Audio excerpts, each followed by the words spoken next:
Hi friends, ഇന്ന് നമുക്കൊരു ഉച്ചയൂണ് തയ്യാറാക്കാം. പോകാം വീഡിയോയിലേക്ക്. കുറച്ച് മാമ്പഴം കിട്ടി, അതിന് മാമ്പഴ പുളിശ്ശേരി വെക്കാം. ഇനി മാങ്ങാ കൂട്ടന്മാരെ നമുക്ക് അങ്ങനെ മാങ്ങാ പുളിശ്ശേരി റെഡി. അങ്ങനെ നമ്മൾ മാങ്ങാ പുളിശ്ശേരി റെഡിയായി. ഇനി ഫ്രിഡ്ജിൽ ഇന്നലെ വാങ്ങിച്ച ചൂരമീൻ ഫ്രിഡ്ജിൽ പൊരിക്കാൻ കണക്കാക്കി ഞാൻ കട്ട് ചെയ്ത് വെച്ചിട്ടുണ്ടായിരുന്നു. അതിനെ എടുത്ത് നന്നായിട്ട് പുരട്ടി മസാല പുരട്ടിക്കെടുത്ത് ഇനി ഇവന്മാരെ നമുക്ക് പൊരിച്ചെടുക്കാം.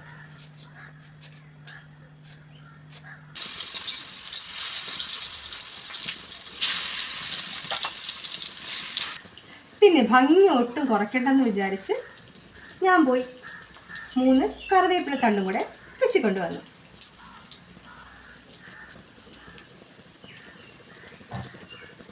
ഇനി അടച്ചു വയ്ക്കാം.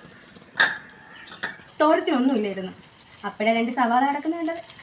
പിന്നെ ഒന്നും നോക്കിയില്ല, അവന്മാരെ കൊത്തിയെറിഞ്ഞ് തോരന് വേണ്ടി 1 കിലോ ആക്കി. അങ്ങനെ മീനിൽ എന്താണ് നോക്കട്ടെ.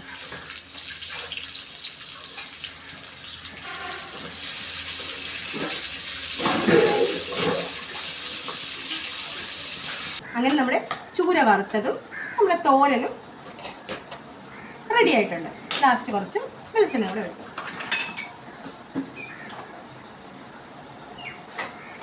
കുറച്ച് വെളിച്ചെണ്ണ ഒഴിച്ചു കൊടുത്താൽ മതി ലാസ്റ്റ്.